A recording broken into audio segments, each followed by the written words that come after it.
Bruce Melodie tuzageza he ko ibi bintu duhora tubivuga, gusuzugurwa na Diamond tuzagira gute kugira ngo uyu mugabo abone ko twavunitse?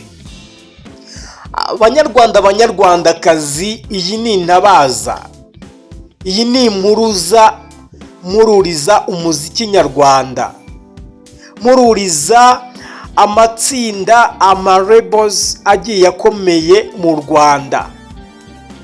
Ibi byo birakabije cyane. Indirimbo pom ntago nzi impamvu umuhanzi Diamond Platnmuz atari kuyifasha kuzamuka, atari kuyifasha mu buryo burenze nk'uko akora izindi promosiyo ku zindi ndirimbo.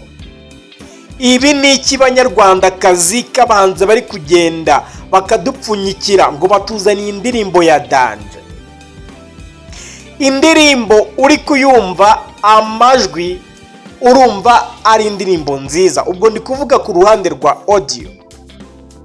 audio ni indirimbo nziza iri kuri standard ya Diamond Platnmuz usanzwe n'ubundi ukora imiziki imeze kuriye y'amapiano. Ni imiziki myiza, ni umuziki mwiza. Pom ni indirimbo nziza yakozwe n'abaproducer b'abahanga. Indirimbo ntago yigeze ikorerwa muri East Africa, yakozwe na Element, ntago yakorewe mu Rwanda, yakorewe muri Ghana. Indirimbo amashusho yayo akeye inkeke, amashusho ya pom arababaje cyane ku buryo n'umuhanzi uciriritse cyane na Dusenge Imana Emmanuel aya mashusho ashobora kuba yayakora. Benshi twakomeje kwibaza ngo ni ukubera iki Diamond Platnmuz atigize agaragaza ahantu na hamwe, maze kureba social media ziwe, haba Instagram haba na TikTok, nta hantu wabona hari ariya mashusho kugira ngo wemere kuntu umuziki wacu uciriritse, video iciriritse, iri hasi cyane mu Rwanda. Ndabihamya nibwo bwa mbere hakozwe amashusho mabi, amashusho atagize ikintu na kimwe avuze amariye iyi ndirimbo. Ubundi iyi ndirimbo yari indirimbo nziza, yari kurangiza umunsi yujuje miliyoni, ariko bitewe n'amashusho Diamond Platnmuz yavuze ati ntago bishoboka ko nge amashusho ameze kuriya nshobora kuba nayashyira kuri platform zanjye. Twagiye tubibona indirimbo nyinshi Diamond Platnmuz yagiye akora, ndetse nizo yagiye akorana n'abandi bahanzi. Reka tureke kuba twajya kure, mureke tuvuge ku muziki ariko dufite na fact. Nimba mwibuka neza, muribuka umunsi indirimbo ye na The Ben isohoka, iriya ndirimbo bise Why 2022 ndetse na 3 hafi aho niho iyi ndirimbo yagiye hanze. Ariko wasangaga imbuga zose za Diamond Platnmuz ari gukora ama-challenge, ari kugenda afata uduce twiriya ndirimbo agenda twaplodinga, adupostinga ku mbuga ziwe hafi ya zose.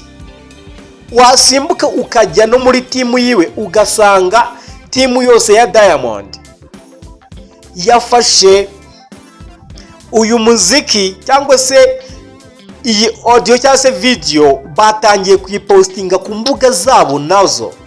Ubwo ndi kuvuga ku ruhande rwa management ya Diamond Platnmuz. Platnmuz ni umuhanzi ukomeye muri Afurika ku buryo kuguha collabo ku bijyanye n'amashusho ari we muhanzi wa mbere muri Afurika ubu ngubu uhagaze neza, dore ko amaze kugira abasubscribers miliyoni 10, right? Nimba rero bino bintu Coach Gaël ndetse na 155 AM batigeze bashoramo amafaranga agaragara ngo Diamond Platnumz abe yahereza collabo Bruce Melodie, ariko bakore amashusho ajyanye n'igihe ari ku rwego rwa Diamond Platnumz. Ni ibintu bibabaje cyane ndetse binateye n'agahinda kubona indirimbo ishobora kuba yashutingirwa ahantu hamwe irimo Diamond Platnumz. Twabonye indirimbo zigiye zitandukanye za Diamond Platnumz. Platnumz yakoze imiziki. Nimba mwarabonye ishusho riri muri Komasava, nimba mwarabonye amashusho ari muri Wayi, nta namwe ushobora kuba wayagereranya n'iyi ndirimbo Pom.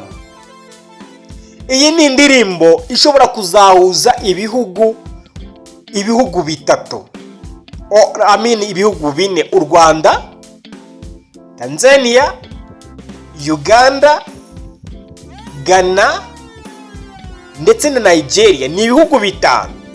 Ndashaka kugira ngo wumve kino kintu. Indirimbo Pom ni indirimbo ya Bruce Melodie, Diamond Platnumz, Joel Brown. Bruce Melodie ni umunyarwanda, yakoze indirimbo n'umunyetanzania Diamond Platnumz.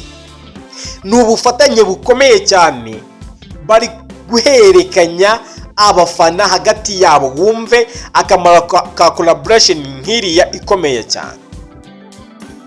Tugende dufate ku ruhande rwa Uganda, urazi gusobanukirwa. Umudirector wa directinze iyi ndirimbo ni umunya-Uganda. Of course urumva ko indirimbo nimba yakozwe n'umunyarwanda afatanyije n'umunyetanzania, igakorwa na video n'umudirector urenze cyane muri East Africa wo muri Uganda, ni ikimenyetso cyiza yuko East Africa yakakwiye kuba iri kureba iyi ndirimbo. Ariko bitewe n'amashusho mabi ari ku rwego rwo hasi, ari ku rwego ndagira ngo mubwize ukuri, wagira ngo ari ya mashusho neza bayafatiye ahantu hamwe. Nimba mwayitegereje neza amashusho, Bruce Melodie niwe wenyine usa nk'akora change y'amavideo cyangwa se ya video, dore ko agaragara ari ahantu ari bari gukora massage, ahandi agaragara ari mu modoka, right? Ahandi agaragara ari kumwe na Joel Brown, niho hantu nabonye agaragara gusa. Ariko ahantu hose ha Diamond Platnumz hari ahantu hamwe. Ibi byarakaje Diamond Platnumz, bituma adafata indirimbo nk'iye, adasupportinga mugenzi we, bitewe nuko amafaranga bari bishyuye Diamond Platnumz yari makeya. Ubusanzwe Diamond Platnumz kugira ngo mukorane indirimbo umwishyura ibihumbi 20 by'amadolari, ni miliyoni zirenga 23 z'amafaranga y'u Rwanda. Uyu ni umushinga ukomeye ushobora kuba wahagurutsa imbaga nyamwinshi, ishobora kuba yazamura umuziki nyarwanda. Ndahita simbukira noneho muri Ghana, umuproducer wabo niwe wakoze iyi ndirimbo.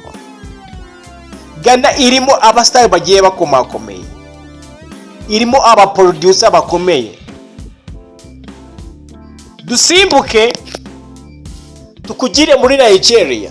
Joel Brown ni umu-Nigeria, ni umuhanzi nawe utari mutoya, kubera yuko Nigeria ubundi kunze kuba ifite abasitari bagiye batandukanye. Rero Nigeria yunze ubumwe n'Ubwongereza, Leta Zunze Ubumwe za Amerika ndetse n'Uburayi muri rusange. Iyi ndirimbo ije ikaba hit, urumva ko igira amahirwe yo kujya mu machat yaho hose tuvuze, haba muri Nigeria, i Burayi, Leta Zunze Ubumwe za Amerika, ndetse indirimbo ikahita igaruka hano muri Afurika. Nimba mujya munabona amahiti agenda akorwa na bano bahanzi abo muri Nigeria, abanza akarya amahiti muri biriya bihugu bya kure, hama akagaruka muri Afurika noneho ayoboye byatari. Ibi rero nibyo byari kuba kuri iyi ndirimbo ya Diamond Platnumz ndetse na Bruce Melodie.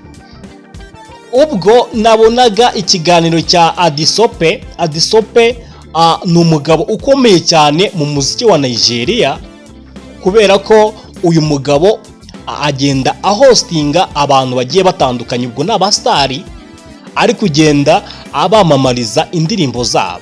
Nawe rero nibyo yari yajemo, mwamubonye muri BK Arena ubwo haberaga kiriya gitaramo, yaje nawe gufasha rino tsinda rya 155 AM kugira ngo babe bakwereka isi iriya ndirimbo.